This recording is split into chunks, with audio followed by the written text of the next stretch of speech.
చివరికి last question Venkatareddy గారు, ఇప్పుడు ఈ లిక్కర్ కేసులో ఇన్వాల్వ్ అయినటువంటి వాళ్ళు ఒక్కొక్కరు కూడా బెయిల్ మీద బయటకు వస్తున్నారు. సిసోడియా అనే మొన్న రావడం జరిగింది. ఇప్పుడు చాలా కాలంగా మార్చ్ 15th అనుకుంటా అప్పటి నుంచి ఏమి కూడా జైల్లోనే ఉన్నారు. ఈ సమీప భవిష్యత్తులో మీ అంచనా మేరకు మీ ఎక్స్పెక్టేషన్ మేరకు కవితకు బెయిల్ వస్తుందంటారా, లేకపోతే ఇంకా చాలా టైం పట్టొచ్చా? మీ అంచనా ఏంటి? ఇంకా కొంత టైం పట్టవచ్చు. ఎందుకంటే ఇప్పుడు ఏంటంటే ఆమె ప్రైమ్ అక్యూజ్డ్ గా ఉంది కాబట్టి ఎట్టి పరిస్థితుల్లో ఆమెకి అంటే ఇప్పుడు మళ్ళీ సుప్రీంకోర్టుకి వెళ్ళినప్పుడు కూడా మరి ఆ బెయిల్ రాని పరిస్థితి కనిపిస్తా ఉంది. ఎందుకంటే రేవంత్ రెడ్డి గారు ఇంకో మాట కూడా చెప్పారు, దీంట్లో కవిత బెయిల్ రావడానికి మర్జ్ చేస్తారు పార్టీని అని చెప్పేసి, కవిత బెయిల్ ఇప్పిస్తారు అని చెప్పేసి. అది మరి ఒకవేళ అట్లానే నిజంగానే జరిగితే మనీష్ సిసోడియా ఉన్నాడు, డిప్యూటీ చీఫ్ మినిస్టర్ ఉన్నాడు ఢిల్లీ నుంచి, ఆయనకి వాళ్ళ పార్టీ ఏమైనా మర్జ్ అయిందంటే అక్కడ ఏమైనా జరిగిందా బీజేపీలో? అట్లా ఏం జరగలేదు కదా. ఆ కోర్టులు చట్టాలు ఎవరికి ఇవ్వాలో ఎవరికి ఇవ్వకూడదు, బెయిల్ ఇవ్వాలా లేదా అనేది కోర్టులు చూసుకుంటాయి, ఇన్వెస్టిగేటివ్ ఏజెన్సీస్ అవి చూసుకుంటాయి. తప్పితే ఇక్కడ కూడా అది కరెక్ట్ కాదు. సో ఆమె చేసింది అంతా కూడా మొత్తం డబ్బంతా కూడా ఇక్కడి నుంచి పోయింది కాబట్టి ఆ ఎవిడెన్స్ ఉంది కాబట్టి కోర్టులు కూడా ఏమైనా ఒకవేళ బెయిల్ ఇస్తే రేపొద్దున ట్యాంపరింగ్ అవుతుంది, ఎవిడెన్స్ ట్యాంపరింగ్ అవుతుంది అని ఒక ఆలోచనతోటి కోర్టు బెయిల్ ఇవ్వట్లేదు, సుప్రీంకోర్టు కూడా బెయిల్ ఇవ్వట్లేదు. సో వాళ్ళు కూడా ట్రై చేస్తూనే ఉన్నారు, ఇప్పటికి కూడా ట్రై చేస్తూనే ఉన్నారు రకరకాలుగా సోర్సెస్ నుంచి. ఇంకా కొంతకాలం జైల్లో ఉండే అవకాశాలు ఉన్నాయి. ఎందుకంటే ఇట్లాంటి వాళ్ళకు బయటకు వస్తే ఏమవుతుందంటే ఇప్పుడు 1000 కోట్లు మరి ప్రజాధనం వృధా అయిపోయింది. ఇప్పుడు రకరకాల కేసుల్లో కేసీఆర్ జైలుకి పోవచ్చు, కేటీఆర్ జైలుకి పోవచ్చు, తర్వాత ఇంకెవరైనా జైలుకి పోవచ్చు. ఎందుకంటే ఫోన్ ట్యాపింగ్ ఒకటి ఉంది, తర్వాత కాళేశ్వరం ప్రాజెక్ట్ ఒకటి ఉంది, రకరకాల స్కామ్స్ ఉన్నాయి. ఈవెన్ ధరణి కమిటీ ఒకవేళ నిజంగానే రాత్రికి 1000 ఎకరాలు అనేకరత్వం అయిపోయినాయని చెప్పేసి అది కూడా చెప్తా ఉన్నారు వాటి మీద. కాబట్టి కానీ ఇవన్నీ కూడా రేవంత్ రెడ్డి గారు నిజం చేస్తా వచ్చి అధికారంలో రాగానే ఇలా జైలుకు పంపిస్తా అని చెప్పింది. ఇప్పటికి 8 నెలలు అయిపోయింది, ఇప్పటివరకు. ఒకటైతే నిజం వెంకటరెడ్డి గారు, ఇప్పుడు మీరు చెప్పిన ఈ లిస్ట్ అవుట్ చేసిన ఇవన్నీ కూడా ఈ ఎలిగేషన్స్ కనుక నిజమైతే అసలు ఆ పార్టీకి భవిష్యత్తే ఉండదు. నిజంగా ఇప్పుడు ధరణి, కాళేశ్వరం, ఫోన్ ట్యాపింగ్, ఇవి మేజర్. ఇవి కనుక నిజంగా సీరియస్ ఎలిగేషన్స్ అన్నిటి కూడా ఆధారాలతో సహా రుజువు అయిపోయి వాళ్ళు దోషులను తేలితే మాత్రం ఆ పార్టీకి భవిష్యత్తు ఉండకపోవచ్చు నేను అనుకుంటున్నాను. ఎందుకంటే అంత చిన్న ఎలిగేషన్స్ కావు, అంత పెద్ద ఎలిగేషన్స్ అవి, అంతే కదా. అవును, అంటే ఇది సంవత్సరాలు నడుస్తూ ఉంటే దీంట్లో ఏమి తేలకపోతే ఇంకా అది డైల్యూట్ అయిపోతుంది. అది ఏం జరుగుతుందనేది మనం చెప్పలేం. కానీ బట్ అవి నిజమైతే మాత్రం డెఫినెట్గా ఆ పార్టీకి ఆ నాయకులకి కష్టమే భవిష్యత్తు.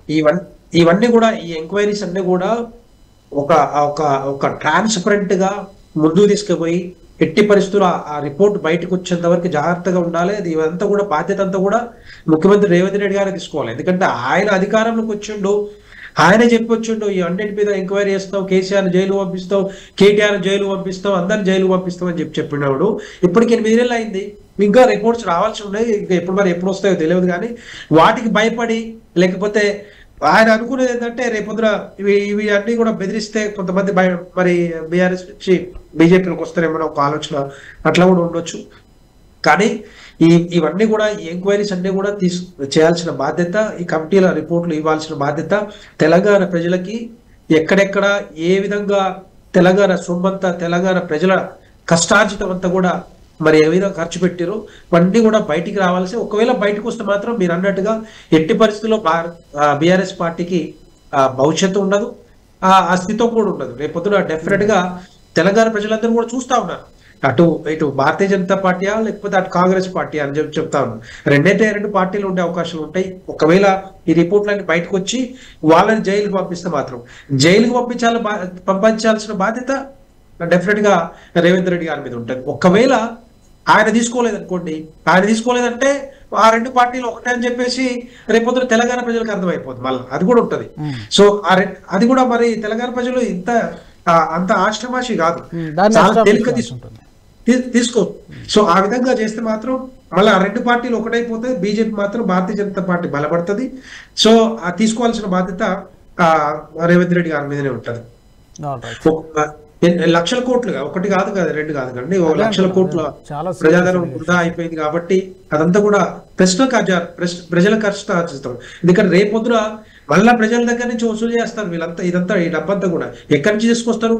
కేసీఆర్ జేబుల నుంచి వస్తుందా, కేటీఆర్ జేబుల నుంచి వస్తుందా, లేకపోతే హరీష్ రావు జేబుల నుంచి వస్తుందా? ఇదంతా కూడా మళ్ళా ప్రజల మీద, తెలంగాణ ప్రజల మీద పన్నులు వేసి మళ్ళీ రాబట్టుకోవడమే తప్పితే ఇంక వేరే ఉండదు. మనం క్లియర్ ఒకటి చూసాం, ఒకప్పుడు 14,000 కోట్ల ఆదాయం ఉన్న లిక్కర్ ఆదాయం 2014 కంటే ముందల ఇప్పుడు దగ్గర 35,000 కోట్లు దాటిపోయింది. అదంతా కూడా ఒక తాగుబోతు తెలంగాణలో చేసి ప్రతి ఒక్కరిని మరి ఊర్లలో కూడా ఎక్కడ పడితే అక్కడ చిన్న చిన్న షాపులలో కూడా లిక్కర్ దొరుకుతా ఉంది. అంతకుముందు లేకుండే. కానీ దీనివల్ల ఏమవుతుందంటే కుటుంబాల నాశనం అవుతా ఉన్నాయి, కుటుంబాల ఆరోగ్యం చెడిపోతా ఉంది, పిల్లల్ని చదువులేని పరిస్థితి కనపడతా ఉంది. ఇవన్నీ కూడా కారణం ఏంటంటే ఈ లిక్కర్ని చెప్పాలంటే రేవంత్ రెడ్డి గారు ఇంకొక మాట కూడా చెప్పారు, బెల్ట్ షాపుల్ని రద్దు చేస్తాము అని చెప్పారు.